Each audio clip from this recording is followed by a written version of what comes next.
Atlanta! First of all, thank you to Elise Wade for that kind introduction. Give it up to Elise. Thank you, Elise. Thank you so much. And thank you to all the volunteers and organizers who built this event, who will power us to victory in November. Thank you.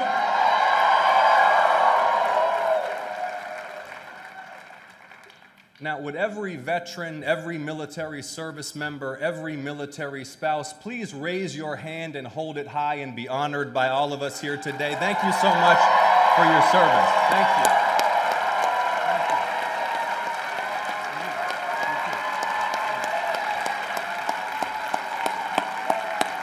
Thank you. Now, Atlanta. This election is 9 months away, but the crowds I've seen over the last year at rallies like this one, the crowds every week in people's homes and backyards across our state as we organize and mobilize toward victory leave no doubt that Georgia is ready to do our part to save our republic again. We're ready.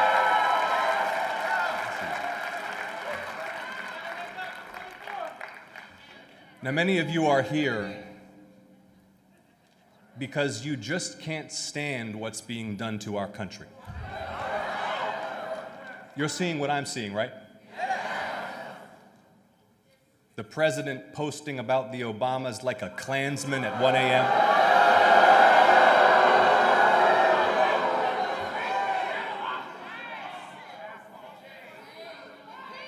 You see our government transformed into a tool of one man's personal vengeance and power and enrichment. You see the president and his family rake in billions while Americans struggle to make ends meet. You see prices going up while jobs are getting harder to find. You see millions lose insurance and local hospitals shut services while the rich get tax cuts. You see masked federal agents kicking down doors without so much as a warrant from a judge, dragging Americans out of their homes without cause, demanding papers at police checkpoints, assaulting and even killing Americans with impunity from the very top.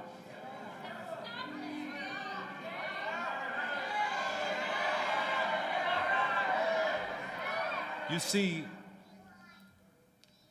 the American government immediately slander the citizens it kills as terrorists.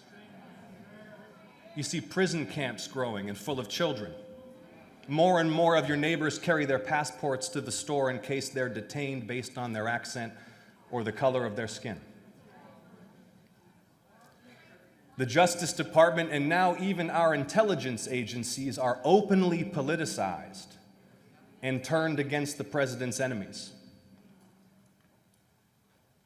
It feels like every day the depravity deepens, the chaos accelerates, and deep down, maybe you fear whether our republic now in our 250th year can survive it all. But Atlanta, I'm here to tell you we will overcome this together. We will. We will. Because Atlanta, some people just happen to live at times and in places where history is made.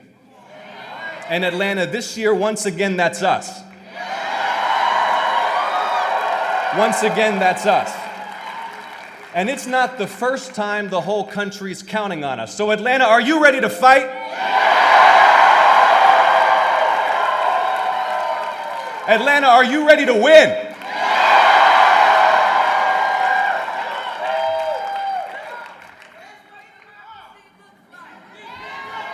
There you go.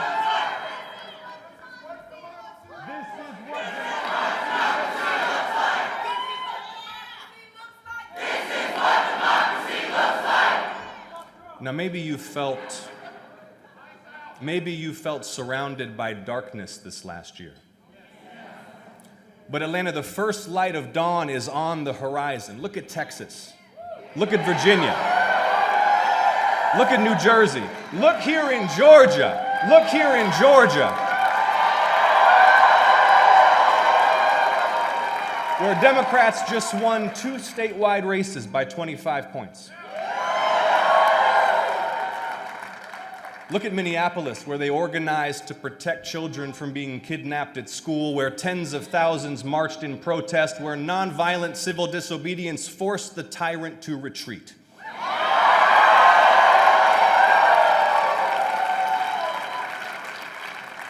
Atlanta, there's a wave building. And come November, the people who have been looting this country and desecrating our values are going to feel it. And here's the thing, Atlanta. Here's the thing, Atlanta. They know it. And they fear it. And that's why their abuses are becoming more reckless and desperate. But as long as we don't give in to doubt or despair or division, our victories will be so decisive that no half-baked plot hatched in the White House will foil the will of the people, Atlanta.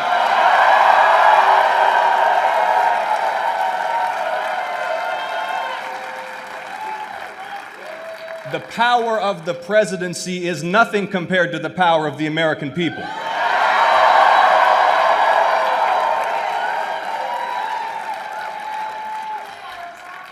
Atlanta, are you ready to win?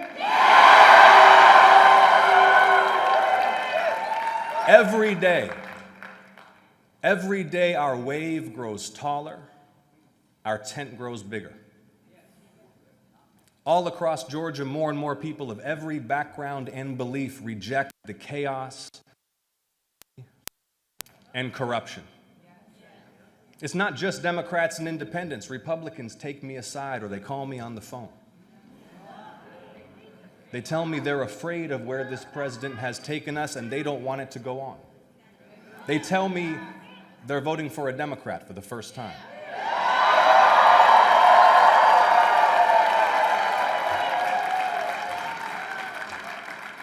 And it's no mystery why. This is the cruelest and most arrogant group of people who have ever ascended to high office in the United States. And their cruelty and their arrogance are matched only by their incompetence. The president said he'd bring down prices on day one. Instead, his tariffs keep driving prices higher and higher since he took office. Coffee's up 20%, ground beef and the power bill both up 13%, apples up 10%. I could go on, all in 1 year. Unemployment is rising too. Listen to this. American manufacturing jobs have shrunk nearly every single month since Trump rolled out his tariffs. Last month, more Americans lost their jobs than any January in 17 years. And while prices are going up and jobs are getting harder to find, they decided to let health insurance premiums double for more than 20 million Americans, including more than 1 million Georgians. 200,000 Georgians have already lost their insurance. I heard from a woman in her early 60s who waits tables for a living. She's fighting cancer. She told me she was going to lose her health coverage in the middle of chemotherapy. In the middle of chemotherapy. Now, you remember, we were told that MAGA was for working class Americans. You remember that? But this is a government of, by, and for the ultra-rich. It is the wealthiest cabinet ever. This is the Epstein class ruling our country.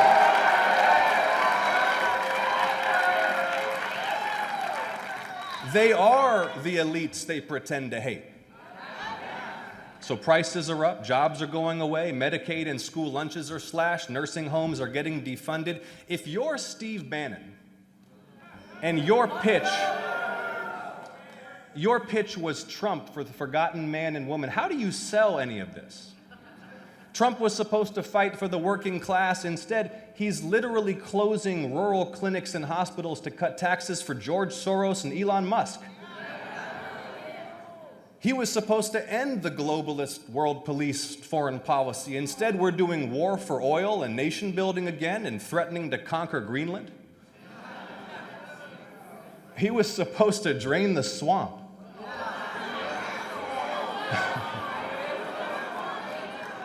Instead, this is the most corrupt administration of all time, and everybody knows it. Everybody knows it. Listen to what Marjorie Taylor Greene just said about MAGA last week. I'm serious. Marjorie said, she said, quote, "I think people are realizing it was all a lie." Hold on, it gets better. Marjorie said, what MAGA is really serving in this administration, who they're really serving is their big donors. Guys, this is Marjorie Taylor Greene talking. She went on.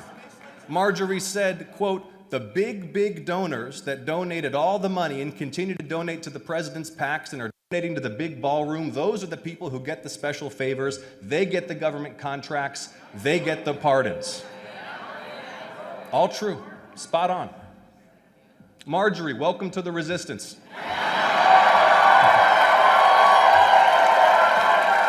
It's a big tent. I think never in the history of corruption has so little effort gone into hiding so much graft. There's the pardon factory. They're running out of DOJ, donors and political allies straight to the front of the line. And then, of course, the president and his family's net worth has increased by billions since he took office. The president and his sons have been very busy taking money from foreign governments and foreign interests. Like there's Sheikh Tahnoon, national security advisor in the United Arab Emirates, who deposited $2 billion in Trump's crypto firm just after the administration granted his government access to the most sensitive American AI chips. There's Justin Sun, the Chinese crypto titan, under investigation by the SEC, who bought tens of millions of dollars of Trump coins just before that SEC investigation went away. Dar Global, the real estate fund tied to Saudi royals, has new Trump deals in 4 countries. The governments of Qatar and Oman are investing too. But Trump doesn't just want money from foreign governments. He wants money from the US government too. So our president is suing the United States for $10 billion. This is actually a thing he's doing. Did you see this? And if you're thinking, wait a minute, isn't that our tax dollars? The answer is yes. It is our tax dollars. Of course, the president isn't just looking out for himself. He's helping his friends and allies. Like, have you ever heard of a drug lord named Juan Orlando Hernandez? It's a wild story, because he used to be the president of Honduras. But a couple years ago, a federal judge here in the United States sentenced him to 45 years for conspiring to traffic hundreds of tons of cocaine into the United States. He had taken millions from the Sinaloa cartel and used the Honduran army and police to help them run drugs to America. And then Donald Trump pardoned him. Donald Trump pardoned a man who helped the cartels make billions of dollars trafficking vast amounts of cocaine into the United States. Donald Trump freed him because he was Donald Trump's political ally, and because this guy sent a 4-page letter to Trump saying he was a better president than Biden. But then they will tell you with a straight face that the raid in Venezuela was about drugs. See, Maduro should have just sent Trump a check or sponsored the ballroom. By the way, Maduro's successor in Venezuela seems to have directed $500,000 to Trump's inauguration. Someone should probably look into that. The fact is, it pays to be friends with the president. It pays to kiss this president's ass. And if you really need something, you can always just pay the president. Whether you're a sheikh or a felon or a kingpin or a political donor, there's a buffet of corrupt options to curry favor with this administration. And yes, Donald Trump cut our health care so people like Elon Musk would pay lower taxes. But don't forget, he also cut our health care to fund the creation of a huge federal paramilitary force. Now look, there are still plenty of patriots serving our country in the US government and decent, hard-working folks in federal law enforcement trying to do the right thing every day. But this ain't that. And the American people are asking, why are roving gangs of masked men who look like they couldn't pass the Army physical exam dressed up like pretend Delta Force operators, wearing camouflage and carrying ARs on the streets of American cities, setting up checkpoints to harass commuters, demanding papers, dragging people screaming from their cars, and shooting people to death?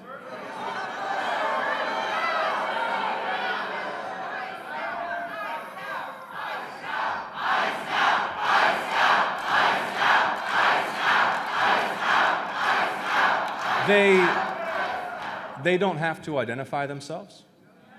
They don't have to explain why you've been stopped. Film them and they tell you you've been added to a terrorist watch list. A Republican congressman running for Senate in Texas said, quote, "When a federal officer gives you instructions," he said, "you abide by them and you get to keep your life." Obey the federal government, they tell us, or die. What happened to "don't tread on me"?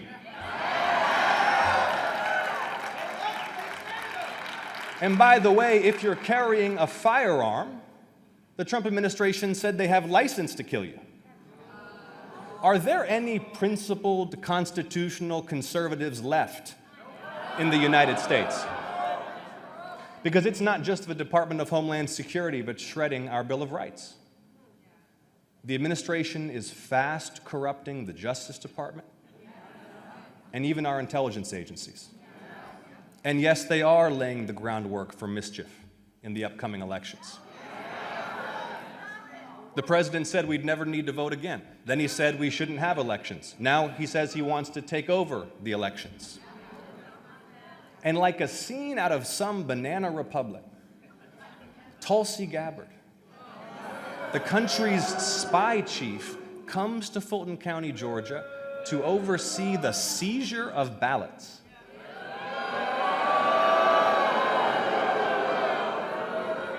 Your ballots.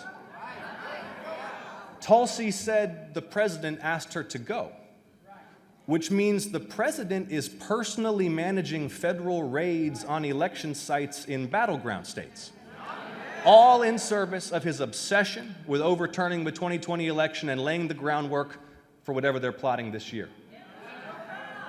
But they made a big mistake, Atlanta. They came to Fulton County, Georgia. They came to the political and spiritual heart of the civil rights movement.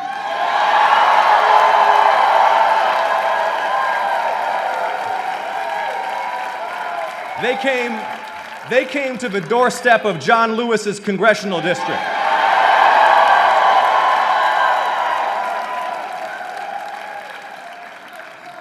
And as a result, we are going to mobilize the biggest and most unstoppable turnout in state history. Are you ready to vote, Atlanta? Say vote. Say vote. Say vote. Tell you what, you know what would make Tulsi Gabbard really mad? Are you ready to take your first action right now, all of us together, to get out the vote? Are you ready? Okay, listen. I want you to take out your phones. We're going to do this together. If you're looking for something to do, this is something we can do right now. I want you to take out your phones. You got them? Hold them up. Let me see them. All right. New text message. Hold the phone up when you got the new text message open.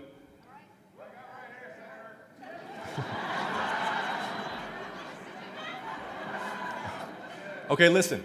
You are going to text JOIN to 51015. I'll tell you again. The number is 51015. 51015. Everybody watching online, it's 51015. Text JOIN. Done. All right, you got it? Hold that phone up when you're done. There you go. Atlanta, say vote. Say vote. Now look, defeating Donald Trump and his allies is essential, but it's only part of the job ahead. Because Donald Trump is a symptom of a deeper disease. Decades of deepening political corruption, growing inequality of power and wealth.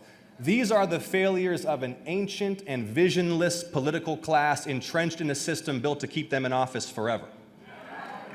Members of Congress who just sit idly in their seats, collecting lobbyist checks, trading stocks, saying whatever the polls tell them to. And on their watch, the national spirit that defeated fascism, that landed men on the moon, that passed civil rights laws, was replaced by a small and selfish politics. The politics of legalized corruption defined by corporate PACs and bundlers and lobbyists. It's a system designed to serve donors and protect incumbents. And then Citizens United came along. The worst court decision in modern American history, flooding the airwaves with ads paid for by secret donors who bankroll both parties. All of this bent Congress to serve the powerful and forget the people. And that's why you still pay a fortune for prescriptions. That's why your insurance company gets to keep denying your claim. That's why hedge funds get to buy up all the houses in your neighborhood. That's why that ambulance costs $3,000 after you just had to get a choking toddler to the hospital. Our democracy stopped serving the public, and the public lost faith in a system that was failing them. But it doesn't have to be this way. It doesn't have to be this way. Everywhere I go across our state, people tell me they are desperate for change and for new ideas. The South Georgia farmer whose costs rise and earnings fall each year, whose kids have left the family farm, who's still waiting for federal aid long after the storm. The student working through college who still needs food stamps to make rent, whose conscience can't stand their tax dollars being used to lock up immigrant children here at home or kill innocent children in the Middle East. The young couple expecting their first child who wonder how they'll afford a crib and a stroller, let alone a first home. And their health insurance just went up $1,000 a month. There are so many problems we should be solving together. Guaranteeing all Americans great health insurance and great health care no matter our wealth. Unleashing an affordable housing boom, saving our family farms, making America the world's human rights leader. It should excite us to imagine what's possible. But none of us will be possible if we forget what America stands for. See, Donald Trump, J.D. Vance, Stephen Miller, they offer a small, closed, menacing vision of America defined by fear and scarcity and exclusion. They imitate the blood and soil rhetoric of history's worst regimes. Immigrants, Donald Trump says, are poisoning the blood of our country. Those are the kinds of words used by the most dangerous men in history. I listened to a speech a few months back by a senator from Missouri who's aligned with the president, and I think what I heard him say was that the only real Americans are those descended from the original European settlers. Now maybe he forgot the Mayflower itself was full of religious exiles fleeing persecution. But our heritage isn't limited to that of the Pilgrims and those who settled the West. America's heritage includes the descendants of slaves who won liberation from slavery and Jim Crow. It includes the Creek Indians who lived in Middle Georgia for 11 centuries straight. It includes immigrants from every region and continent who arrived here fleeing persecution or seeking opportunity. Americans are not a race. We're a people, united not by ethnicity but by shared convictions, and that is what makes us exceptional and a beacon to the world. How amazing is it that the most powerful nation on earth proclaims as its core values that all are created equal, with inalienable rights to life, liberty, and the pursuit of happiness, no matter how humble our beginnings, no matter our ancestry, no matter when we arrived on these shores. George Washington wrote in 1783, "America is open to receive not only the opulent and respectable stranger, but the oppressed and persecuted of all nations and religions." 1783.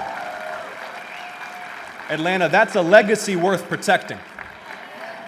And I was thinking the other day, what would the founders think if they visited us today? Well, they would see that slavery had been abolished. They would see that Americans without land and then women and then the descendants of slaves had secured voting rights.